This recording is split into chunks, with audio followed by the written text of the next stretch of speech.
part 3 of the IELTS speaking test, you'll be asked a question related to the topic of part 2, and you might need more time to think about it than you did in part 1.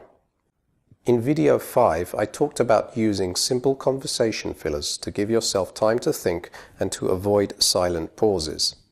Now I'm going to give you some other techniques you can use if you need more time to think. Let's look at the first technique. Repeat the question. When the examiner asks the question, try to repeat it in your own words. Here are some examples.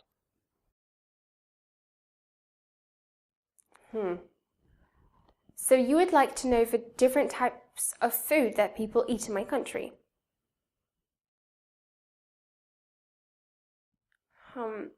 How popular is TV in my country?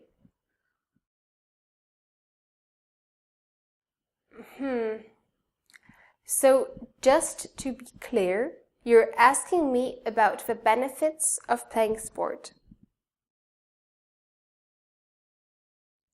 So just to check that I've understood, you're asking me which forms of transport people use to travel long distances in my country? Okay, so basically you're asking me how people like to spend their free time in my country. Now let's look at another technique for buying time, asking for time. If you want to give yourself extra time to think about your response, you can simply ask for time. This is a technique that everybody uses in normal conversation. Watch these examples.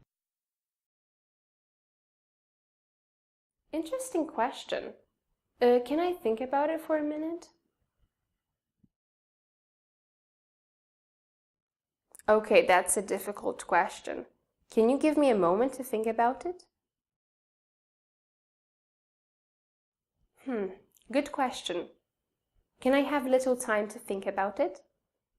If you're aiming for a very high band, you can consider using the following expressions. That's an interesting question. Can I dwell on it for a moment? Okay, that's a tricky question. I just need a moment to think it over. Okay, that's a tricky question. I just need a moment to ponder over it.